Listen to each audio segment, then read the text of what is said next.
जय हिंद मेरे प्यारे साथी। अभ्यासपुर परिवार में आप सभी का स्वागत है। आशा करता हूं कि आप सभी अच्छे होंगे और मन से पढ़ाई कर रहे होंगे। तो चलिए आज हम वीडियो की शुरुआत करते हैं। अगर कोई आपके रास्ते में गड्ढा खोदे तो परेशान मत होना, क्योंकि यह वही लोग हैं जो आपको छलांग मारना सिखाएंगे। तो किसी के भी क्रिटिसाइज से आप लोगों को घबराना नहीं है, क्योंकि लोग उंगलियां उठाएंगे। जब तक हम लोग सक्सेस नहीं होंगे तब तक लोग उंगलियां उठाएंगे। जिस दिन हम लोग सक्सेस हो जाएंगे उसी दिन उस उंगली उठाने वाले लोगों की राय बदल जाएगी, उनके सोच बदल जाएंगे। इसीलिए लगे रहिए अपनी तैयारी में और अपनी तैयारी को बूस्ट करते रहिए। हम थोड़ा सा आपको हेल्प जरूर कर पाएंगे इस मुहिम में। तो चलिए हम शुरू करते हैं आज का वीडियो। तो चलिए साइंस के सीरीज का आज पहला क्वेश्चन है कि ठोस के पिघलने के दौरान इसका तापमान पर क्या फर्क पड़ता है। तो देखिए, ठोस के पिघलने के दौरान इसका तापमान, सबसे पहला है ठोस की प्रकृति के अनुसार बढ़ना या घटना, या फिर बढ़ता है, घटता है और परिवर्तित नहीं होता है। तो देखिए क्या होता है कि ठोस जब पिघलता है तो उसमें जो है उसके तापमान में कोई फर्क नहीं पड़ता है, क्योंकि एक नियम है कि जब कोई भी चीज़ या तो गर्म होता है या ठंडा होता है तो उसके तापमान में कोई परिवर्तन नहीं होता, क्योंकि जब तक वह पूर्ण रूप से या तो ठंडा नहीं हो जाता या गर्म नहीं हो जाता। चलिए इससे हम समझते हैं कैसे यह पता चला। तो पता चला इस तरीके से कि जैसे कि मान लीजिए कि एक बर्तन है, इस बर्तन में पानी को रख दिया गया और इसको गर्म किया गया और इसमें एक थर्मामीटर लगा दिया गया। 9th के बुक में आप लोग देखिएगा इसका प्रयोग किया गया था। और इसमें थर्मामीटर लगा करके क्या किया गया, इसमें इसको गर्म किया गया। तो देखा गया क्या कि जितना ताप पर यह शुरुआत में उबल रहा था, सेम टेम्परेचर था जब तक कि यह पूरी तरह से वाष्पित नहीं हो गया था। ठीक है, तो पूरी तरह से जब तक वाष्पित नहीं होता तब तक इसके तापमान में कोई फर्क नहीं पड़ा। तो इससे पता चला क्या कि किसी भी ठोस के पिघलने के दौरान या फिर किसी चीज को गर्म कर रहे हैं तो वह गैस बन रहा है, तो इस दौरान क्या होता है, किसी भी प्रकार के तापमान में कोई परिवर्तन नहीं होता है। ठीक है, तो इस प्रकार से इसका आंसर क्या हो जाएगा, इसका आंसर हो जाएगा डी हो जाएगा, कि परिवर्तन नहीं होता है, मतलब तापमान में कोई परिवर्तन नहीं होगा जब तक कि वह पूर्ण रूप से या तो पिघल नहीं जाता या फिर पिघल करके वह वाष्प नहीं बन जाता है। जब वाष्प भी बनते रहेगा तो भी क्या होगा, उसके ताप में कोई परिवर्तन नहीं होता है। चलिए आगे बढ़ते हैं। आई होप कि ये समझ गए होंगे। देखिए, लेकिन इसमें से एक क्वेश्चन और भी पूछा जाता है कि उष्मा का क्या प्रभाव पड़ेगा। तो उष्मा जैसे परिवर्तन होगा और यह जो है से पिघलेगा तो उष्मा का दर बढ़ जाएगा। इस प्रकार से आप याद रखिए कि उष्मा क्या होगा, उष्मा परिवर्तित होता है लेकिन ताप में कोई परिवर्तन नहीं होता है। चलिए आगे बढ़ते हैं। अगला क्वेश्चन देखिए क्या करा है, निम्नलिखित में से किसे सोनार की मदद से मापा जा सकता है। तो सोनार की मदद से मापा जा सकता है तो यह क्या होगा, हवाई जहाज की दूरी, जंगल में जानवरों द्वारा उत्पन्न ध्वनि, वायुयान की ध्वनि की पिच, पानी के अंदर मौजूद वस्तुओं की दूरी और दिशा। तो देखिए इसका ऑप्शन नंबर क्या हो जाएगा, डी हो जाएगा। देखिए सबसे पहला नंबर तो आपको सोनार का पूरा फुल फॉर्म पता होना चाहिए, क्योंकि ये बहुत बार पूछा जाता है। तो इसका फुल फॉर्म होता है सोनार का sound navigation and ranging. Sound navigation and ranging इसका फुल फॉर्म होता है। तो यह याद रखिए, बहुत बार पूछा जाता है कि सोनार का फुल फॉर्म क्या होता है। उसके बाद देखिए इससे और भी क्वेश्चन पूछा जाता है कि सोनार जो है यह किस सिद्धांत पर कार्य करता है। तो यह परावर्तन के सिद्धांत पर कार्य करता है। किस पर, परावर्तन के सिद्धांत पर कार्य करता है। उसके बाद इससे तरंग कौन सा उत्पन्न होता है। तो इससे परासर्वय तरंग उत्पन्न होता है। कौन सा, परासर्वय तरंग उत्पन्न होता है। तो इसको भी याद रखिएगा, परासर्वय तरंग उत्पन्न होता है। उसके बाद इसमें पूछा जाता है कि यह क्या मापता है। तो यह पानी के अंदर मौजूद वस्तुओं की दूरी, दिशा और गति को मापता है। तो इसका ऑप्शन नंबर डी हो जाएगा। देखिए इसके अलावा एक और भी चीज होता है जो कि वायु में जैसे कोई भी चीज को हवा में खोजने के लिए एक रडार का प्रयोग किया जाता है। किसका, रडार। और इसका भी बहुत ज्यादा मतलब कि फुल फॉर्म पूछ लिया जाता है कि रडार का फुल फॉर्म क्या होता है। तो याद रखिएगा, रेडियो तरंग इसमें होता है और इसका फुल फॉर्म होता है रेडियो डिटेक्शन एंड रेंजिंग। क्या होता है, रेडियो डिटेक्शन एंड रेंजिंग होता है। तो रडार को भी याद रखिए। और यह क्या होता है, हवा में खोजने के लिए होता है, लेकिन सोनार जो होता है वह जल में खोजने के लिए किसी भी वस्तु को होता है। और जिस तरह से सोनार जो है परावर्तन के सिद्धांत पर कार्य करता है, उसी प्रकार से रडार भी उसी सिद्धांत पर कार्य करता है। तो आई होप कि ये दोनों के बारे में अच्छी तरीके से आपको हम बता पाए, समझ पाए होंगे। चलिए ठीक है, आगे बढ़ते हैं। अगला क्वेश्चन देखते हैं कि चुंबकीय क्षेत्र की तीव्रता एक डैश राशि है। तो देखिए चुंबकीय क्षेत्र की तीव्रता रहे या विद्युतीय क्षेत्र की तीव्रता रहे, तीव्रता जब आ जाएगा तो तीव्रता हो जाता है सदिश राशि। तीव्रता क्या होता है, सदिश राशि है। लेकिन यदि विभव की बात करेगा तो विभव जो भी आएगा, चाहे वो विद्युत चुंबकीय का विभव हो, चाहे वह विद्युतीय विभव हो या चुंबकीय विभव हो, तो विभव क्या होगा, विभव होता है अदिश राशि होता है। अदिश इसको कहते हैं स्केलर और सदिश को कहते हैं वेक्टर। इस प्रकार से याद रखिए कि क्षेत्र की तीव्रता का दे, चाहे चुंबकीय हो या विद्युतीय, तो यह हो जाएगा सदिश हो जाएगा। यदि विभव की बात करेगा तो यह अदिश होगा। इस प्रकार से याद रखिए। चलिए आगे बढ़ते हैं, अगला क्वेश्चन देखते हैं। अगला क्वेश्चन क्या है कि कहा है एक गॉस के बराबर क्या होता है। तो एक गॉस बराबर क्या होता है, सबसे पहले यह जानना पड़ेगा कि गॉस किसका मात्रक है। तो चुंबकीय क्षेत्र की जो तीव्रता होती है उसका एसआई मात्रक की यदि बात करें तो एसआई मात्रक होता है टेस्ला। क्या होता है, टेस्ला होता है। लेकिन यदि सीजीएस मात्रक की बात करें तो ये होता है गॉस। क्या होता है, गॉस होता है। तो इस प्रकार से याद रखिए गॉस क्या है, यह चुंबकीय क्षेत्र की तीव्रता है। और इसको भी याद रखना पड़ेगा कि एक गॉस बराबर कितना मतलब कह सकते हैं कि एक टेस्ला बराबर कितना गॉस होता है। तो एक टेस्ला के बराबर हो जाता है 10 पर पावर 4 गॉस। तो इसको यदि पूछ लिया है उल्टा तो हम क्या कर देंगे, 10 पर पावर -4 गॉस हो जाएगा एक टेस्ला के बराबर। यानी कि कह सकते हैं कि एक गॉस बराबर कितना हो जाएगा, एक गॉस बराबर 10 पर -4 टेस्ला हो जाएगा। यानी कि उल्टा करना था, एक टेस्ला बराबर 10 पर 4 गॉस, तो एक गॉस बराबर 10 पर -4 टेस्ला। इस तरीके से याद रखिए। ठीक है, आगे बढ़ते हैं, अगला क्वेश्चन देखते हैं। अब देखिए कह रहा है क्या, यदि कोई लड़का 4 मिनट में 600 न्यूटन बल के साथ 20 मीटर की दूरी तय करता है तो लड़के द्वारा खपत की गई शक्ति की मात्रा कितनी होगी। तो चलिए हम एक पेज ले लेते हैं और उस पर इसको बनाने की कोशिश करते हैं। सबसे पहले नंबर तो देखिए क्या क्या दिया हुआ था, इसको पहले ध्यान से देखिए। सबसे पहले दिया हुआ है कि मिनट कितना दिया हुआ है, 4 मिनट दिया हुआ है, 600 न्यूटन दिया हुआ है और उसके बाद जाकर के इसमें 20 मीटर की दूरी तय करना है। तो सबसे पहले चलिए हम देखते हैं, इसमें थोड़ा सा पेज ले लेते हैं, उसके बाद बनाने की कोशिश करते हैं। देखिए सबसे पहले इसमें था क्या, सबसे पहले पूछ रहा था कि P बराबर क्या होता है। P बराबर फॉर्मूला क्या होता है, शक्ति के बराबर होता है P बराबर होता है mgh बटे में क्या होता है, T होता है, mgh बटे टी होता है। देखिए mg के बराबर क्या होता है, mg क्या होता है, F बराबर ma जैसे होता है ना a, तो यहाँ पर गुरुत्वीय त्वरण का काम करेगा तो हो जाएगा F बराबर mg। तो F बराबर जो न्यूटन दिया हुआ था वो उसके बराबर में mg होता है। ठीक है, तो ये 600 न्यूटन दिया हुआ था, यानी कि कह सकते हैं कि mg के बराबर कितना दिया हुआ है, 600 दिया हुआ है। अब देखिए h जो दिया हुआ था, h कितना दिया हुआ था, तो h की बात करें तो h दिया हुआ था 20 मीटर। कितना दिया हुआ था, 20 मीटर दिया हुआ था। और उसके बाद t की बात करें तो t कितना दिया हुआ था, 4 मिनट दिया हुआ था। कितना, 4 मिनट दिया हुआ था। तो अब हम इसमें मान रख सकते हैं, 4 मिनट को क्या करेंगे, सेकेंड में बदल लेंगे और इस फॉर्मूला में क्या करेंगे, रख देंगे। तो चलिए हम देखते हैं कि कैसे रखा जाए। तो इसको रखने के लिए हम क्या करेंगे, सबसे पहले यहाँ पर लिखते हैं mg बराबर 600। कितना लिखेंगे, ये mg के बराबर हम लिख देते हैं 600। ठीक है, और h कितना था, 20 था। और उसके बाद t का मान 4 मिनट था और उसको हम 60 से गुना करेंगे तो देखिए 0 से 0 कट गया। ठीक है, 2 तिया 6 और 3 से काट देंगे, 3 दूनी 6 और डबल 0, 4 से काटेंगे 4 पचे 20 और 0 कितना आ गया, 50। और यह जो 50 आया ये किस में आएगा, ये वाट में आएगा, क्योंकि शक्ति का मात्रक क्या होता है, वाट। तो 50 वाट हो जाएगा इसका मात्रक। चलिए देखते हैं कि कहाँ इसमें दिया हुआ था ऑप्शन, कितना नंबर में दिया हुआ था। तो देखिए ऑप्शन नंबर इसका कितना है, ऑप्शन नंबर देख लीजिए, 50 वाट की बात आया तो ऑप्शन नंबर इसमें कितने है, ए में है। ऑप्शन नंबर ए में इसका सही आंसर है। चलिए आई होप कि ये समझ गए होंगे। यदि आप समझ नहीं पाए ठीक से तो वीडियो को बैक करके आप पुनः देख लीजिए, आपको अच्छी तरीके से समझ में आ जाएगा। ठीक है, चलिए आगे बढ़ते हैं, अगला क्वेश्चन देखते हैं। क्या कह रहा है कि उत्प्लावन बल का परिमाण तरल के डैश पर निर्भर करता है। तो उत्प्लावन बल का परिमाण किस पर निर्भर करता है, तो देखिए इसमें द्रव्यमान, घनत्व, तापमान और आयतन, तो किस पर निर्भर करेगा, तो इसका ऑप्शन नंबर क्या हो जाएगा, डी हो जाएगा। नहीं, आयतन पर निर्भर करता है। किस पर, आयतन पर। और देखिए इसमें एक और क्वेश्चन पूछा जाता है कि भार बल जो लगता है, भार बल पानी के अंदर किधर लगता है, तो नीचे की ओर। भार बल की बात करेगा तो भार बल लगता है नीचे की ओर, लेकिन कहेगा उत्प्लावन बल किधर लगता है, तो उत्प्लावन बल ऊपर की ओर लगता है। मतलब द्रव में कोई भी चीज डूबा हुआ है तो वह ऊपर की ओर बल लगा रहा है, तो इसमें क्या हो जाएगा, उत्प्लावन बल ऊपर की ओर जाएगा, भार बल नीचे की ओर बल लगाएगा।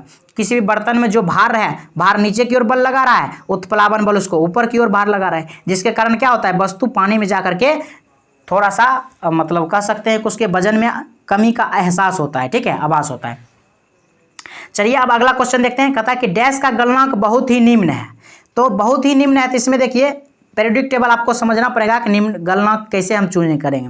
देखिए जैसे कि मान लीजिए एक राउंड फिगर में हम ऐसा बना दिए कि ये मान लिए कि ये जो है यह पीरियोडिक टेबल है, और यह पीरियोडिक टेबल है तो इसमें क्या होता है, इधर से इधर जाने पर, मतलब कह सकते हैं कि बाएं से दाएं जाने पर क्या होता है, गलनांक में कमी आती है। तो हम कह सकते हैं कि बाएं से दाएं जाने पर गलनांक की कमी होती है। तो इसमें कौन सा ऑप्शन हो जाएगा, तो उसके अनुसार हमको पीरियोडिक टेबल में कौन सा आ जाएगा, दाईं ओर जाएगा गैलियम। तो सबसे लास्ट में गैलियम होता है। तो इस प्रकार से ये जो है ऑप्शन नंबर डी सही हो जाएगा, गैलियम। आप पीरियोडिक टेबल में देख लीजिएगा कि इधर की उधर जाने पर घटता है तो गैलियम सबसे लास्ट में आएगा, आपको इसके बराबर बाद। ठीक है, तो इस प्रकार से इसका ऑप्शन नंबर क्या हो जाएगा, डी हो जाएगा।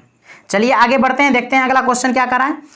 अगला क्वेश्चन दिया हुआ है कि तापीय अपघटन के दौरान अमोनियम नाइट्रेट उत्पन्न करता है।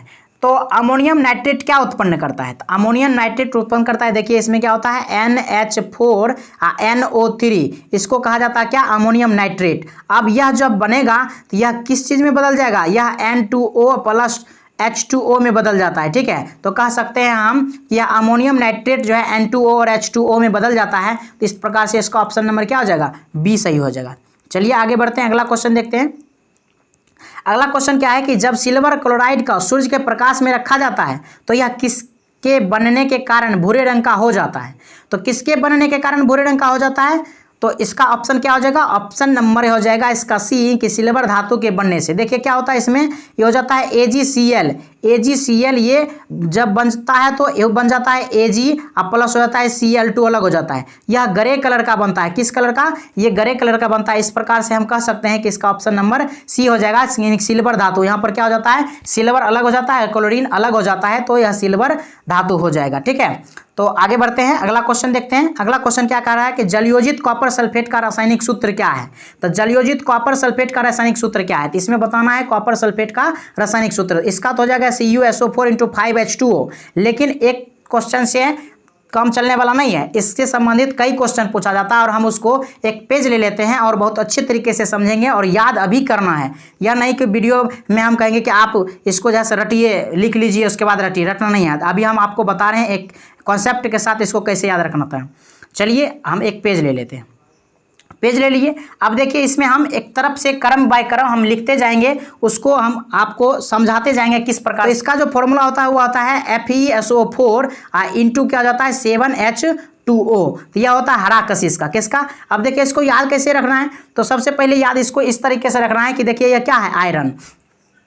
और आयरन हमको क्या चीज से मिलता है? हरे साग सब्जी से मिलता है। हरे साग सब्जी से मिलता है तो हम कह सकते हैं कि हरा कशिश जो है उसमें क्या पाया जाएगा? आयरन पाया जाएगा। तो हरा कशिश में आयरन पाया जाएगा, तो हो जाएगा FeSO4 × 7H2O। तो ये हो गया हरा कशिश। आई होप कि ये समझ में आएगा। देखिए अब अगला चलते हैं। अगला क्या होता है? व्हाइट विट्रॉल होता है, मतलब कहते हैं इसको उजला थोथा, ठीक है। उजला तोता का, ये उजला तोता में होता है जिंक। क्या होता है? ZnSO4 × 7H2O। कितना होगा? 7H2O। अब देखिए इसको कैसे याद रखेंगे, तो ये जैसे उजला तोता है। अब देखिए कोई भी चीज को जिंक की लेप चढ़ाते हैं, गैल्वेनाइजेशन कहते हैं उसको, जस्तीकरण।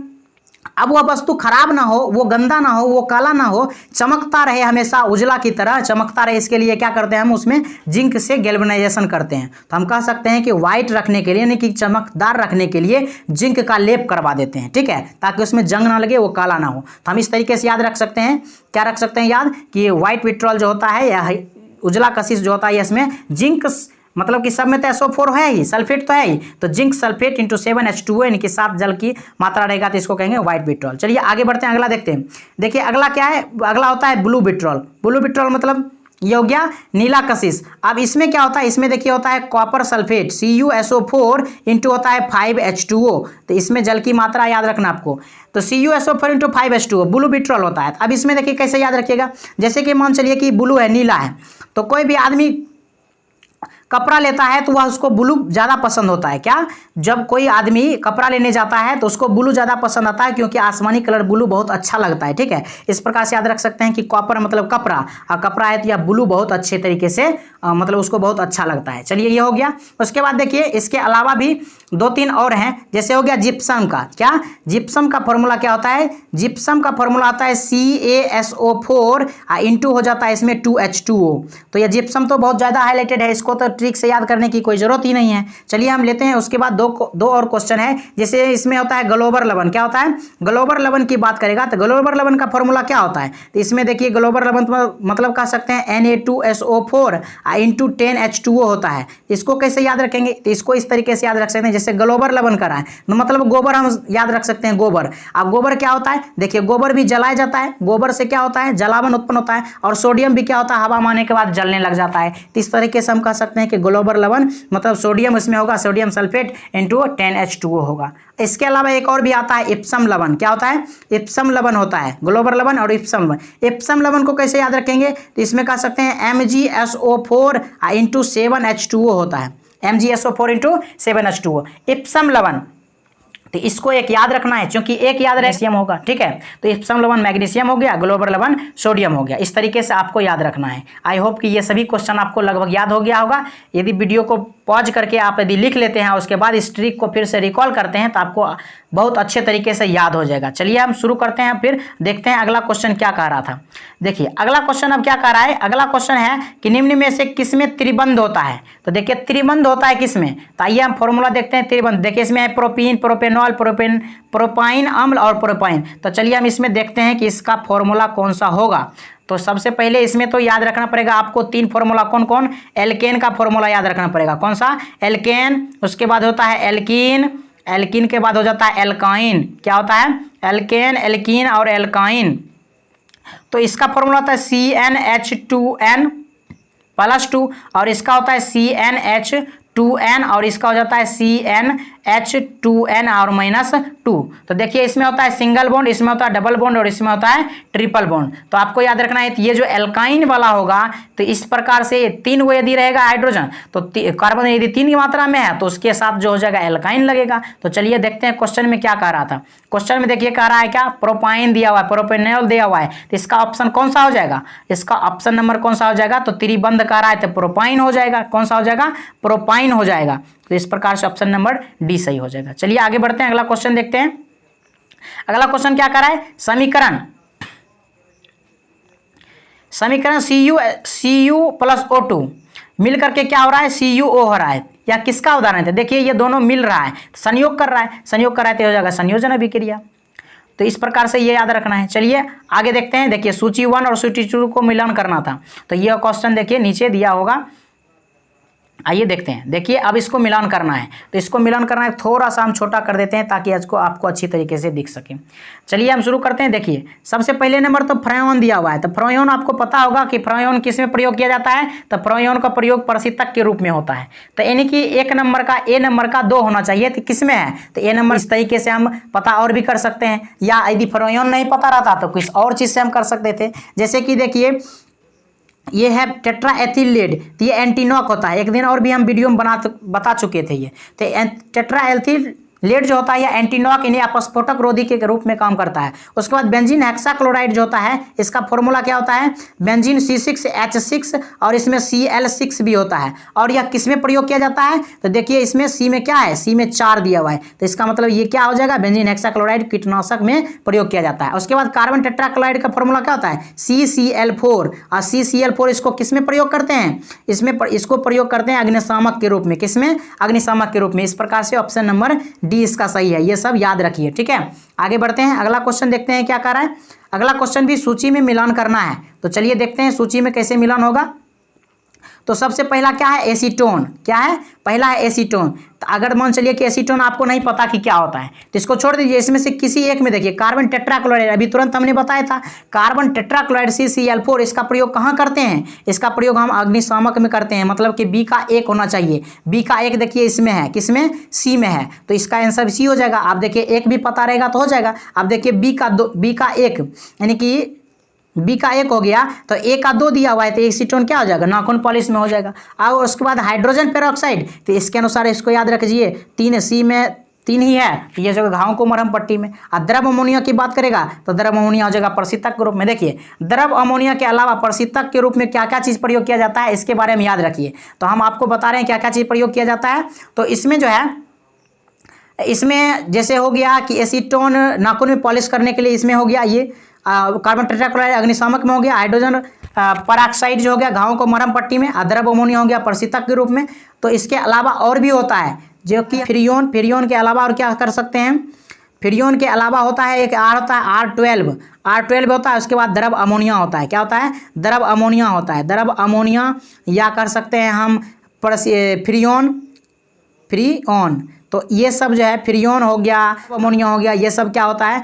ये सब प्रशीतक के रूप में कार्य किया जाता है। तो ये सब याद रखिए। चलिए आगे बढ़ते हैं, अगला क्वेश्चन देखते हैं क्या है।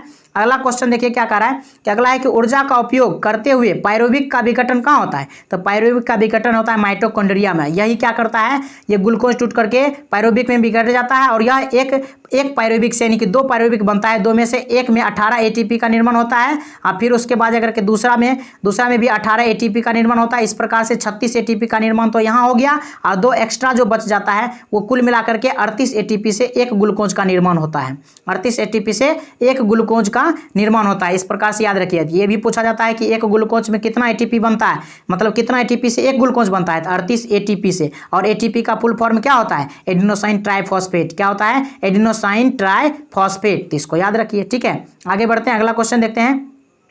अगला क्वेश्चन कर रहा है कि अंतः शोषण के दौरान फेफड़े डैश के कारण हवा से भर जाते हैं। तो देखिए फेफड़े अंतः शोषण मतलब अंदर ले रहे हैं हवा को, तो अब फेफड़े भर गया हवा के कारण। यह होता है फेफड़े की अस्फीति और यह एक बीमारी है। क्या है?